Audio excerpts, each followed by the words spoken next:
आपका विचार, आपकी सोच आपको अमंगल के रास्ते पे खड़ा करके और ऐसा धक्का देगी कि शायद है फिर बचा पाने की स्थिति न रह जाए। शगर के जो पुत्र 60,000 थे, भगवान कपिल देव जी का अपराध कर दिया, आश्रम को विध्वंस करने लगे। घोड़ा वहीं बंधा हुआ था, किसी ने बांध दिया था, उनको पता भी नहीं था। उनको लगा कि इन्होंने ही ऐसा किया होगा, हमारा विश्व विजेता घोड़ा इन्होंने पकड़ लिया। बड़ा उपद्रव किया। कपिल भगवान ने कोई शाप नहीं दिया, उनकी तपोशक्ति ने उनको नष्ट कर दिया, भस्म कर दिया। जिनके उद्धार के लिए उन्हीं के वंशजों में क्रमशः आराधनाएं हुई, फिर पर सिद्ध कर पाए भगीरथ जी और भगवती गंगा को लाए और अपने पुरखों का उद्धार किया। जो थोड़ा भी अपनी बुद्धि को तुम भगवत मार्ग से विमुख करोगे, वो आपको फंसाने के सिवा और कोई मार्ग नहीं बता सकती। यहां समिटना है, अपने अस्तित्व को मिटा देना है, प्रभु के चरणों में पूर्ण आश्रित हो जाना है और जीवन मुक्त हो जाना है। ये रास्ता है। यदि हम भगवत मार्ग के पथिक हो करके थोड़ा भी अपने मन के अनुसार चलेंगे तो मार्ग बदल जाएगा। गुरु आज्ञा तज करें जे बान, यह अधर्म यह सब हानि, कान न रसिकन मेरा है। पर जैसे जंगली नील गाय होती है ना, उसको ऊपर कोई शासन बर्दाश्त करे, वो जब दलदल में फंसती है तब उसकी चाल रुकती है, अन्यथा नहीं। माया प्रपंच का दलदल जब ऐसी बुद्धि वालों को रोकता है, तब उनको याद आता है कि क्या मैं कहीं गलत मार्ग पर चल पड़ा क्या। पर जब तक फंसता नहीं तब तक उसे पता ले चल। माया ऐसी बचाव पक्ष से उसको ले जाती है कि इतनी दूर पहले ले जाऊं कि ये लौट ही न सके, तब बात बनेगी। श्रीपाद कह रहे हैं कि सब इंद्रियों ने, मन ने हमको अपने अधीन कर लिया। अब तो हे वृंदावन आपका सहारा है। बनाया हुआ सिद्धांत है, रही मन देखी बड़न को, लघु न दीजिए डारी, जहां काम आवे सुई, कहा करे तरवारी। और सिद्धांत उन्हीं का बनाया हुआ है। अगर गुरु चरणों में लघुता आ गई तो विश्व ब्रह्मांड में महत्ता स्पर्श ही नहीं कर सकती तुम्हारा। ये हमारी बुद्धि, ये हमारा मन ऐसा सोचता है कि शॉर्टकट से चले धनी बन जाए, शॉर्टकट से चले परम पद मिल जाए, शॉर्टकट से चले बहुत उत्तम सम्माननीय बन जाए। है बहुत शॉर्टकट है। सर्वस्व त्याग और एकमात्र प्रभु का आश्रय। अभी जो चाहो बन जाओगे, पर सर्वस्व त्याग। आज तक जितने भी महापुरुष हुए हैं, सर्वस्व त्याग से। सर्वस्व त्याग का स्वरूप किसी के नामे कर देना सब प्रॉपर्टी नहीं, अपना अस्तित्व मिटा देना। अम्बरीश जी चक्रवर्ती सम्राट हैं, पर अपना अस्तित्व नहीं है।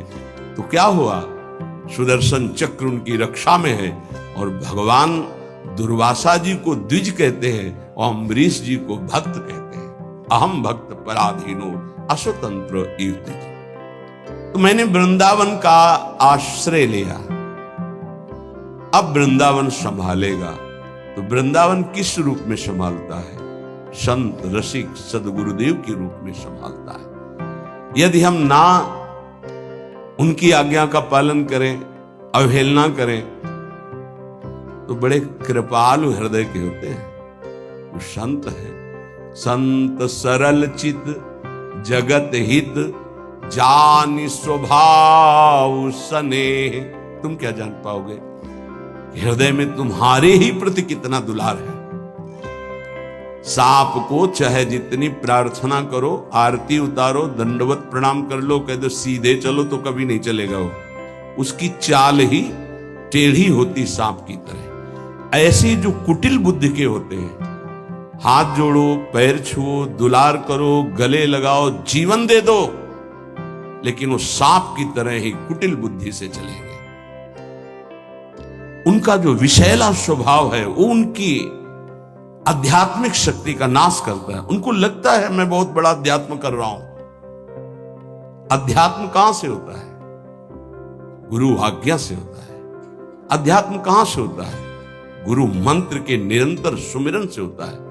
अध्यात्म जिसके अंदर है तो त्रिभुवन का संपूर्ण वैभव उसको मृत तुल्य लगता है। मृत तुल्य, न पारमेष्ठ्यम न महेंद्र देशन्यम। आपको लगेगा भरण पोषण कैसे होगा? तो भगवान, उनके वचन यही भक्त का आश्रय होते हैं। भगवान ने कहा अनन्यस चिंतयन्तो माम, तुम्हारी एक ही जिम्मेवारी है, तुम केवल मेरा अनन्य चिंतन करो। और जो अनन्य चिंतन करता है, ये जनाः पर्युपासते, जो ऐसी उपासना करता है अनन्य चिंतन से, तो योगक्षेमम वहाम्यहम्, मैं उसके योगक्षेम का वहन करता हूं। अप्राप्ति की प्राप्ति और प्राप्ति की रक्षा ये मैं करता हूं। शुद्ध परमार्थ को जान लो, जीवन मुक्त हो जाओ, फंसने में देर नहीं लगती। ये मन कभी भी कहीं भी कैसे भी आचरणों में फंसा सकता है। अजामिल जी अपनी इंद्रियों की चंचलता को शासन में लेकर के अपने पिता की सेवा में गुरु भाव से लगे थे। बड़े धर्मात्मा पिता थे। एक दिन वो समिधा लेने के लिए गए तो जंगल में देखा एक शराब पिए हुए व्यक्ति किसी वेश्या से सहवास कर रहा है। अचानक दृष्टि पड़ी। शास्त्र आज्ञा करता है ऐसे दृश्य को एक बार अचानक दृष्टि पड़ने पर दोबारा ना देखा जाए और नमस्कार वृत्ति कि भगवान की माया है, आगे बढ़ जाए। पर वो तो सेवा को छोड़ करके उसी को केवल देखने लगे। देखते ही चिंतन बढ़ा। चिंतन बढ़ता ही संगस्तेषुपजायते, संग की इच्छा आसक्ति प्रकट हुई। जब वो पुरुष चला गया तो उस वैश्या से मिले और कहा मैं आप पर आसक्त हो चुका हूं। तो उसने कहा मेरे जीवन का उद्देश्य ही है आसक्त पुरुषों से धन लेना, उनको सुख पहुंचाना। कहा पूरी पिता की संपत्ति सब वैभव लुटा दिया। आखिरकार उसी के पास रहने लगे, उसके दास बनकर रहने लगे। क्या क्या अमंगल कार्य करने लगे। जहां समिधा लेने गए थे यज्ञ के लिए, वहां पशुओं का हिंसा करके और मांस रांधना खाना, ये सब बहुत गंदा जीवन। एक बार थोड़ा भी कोई धर्म का अनुष्ठान करे, धर्मो रक्षति रक्षिता, धर्म उसको बचाने की कोशिश करता है, रक्षा करता है।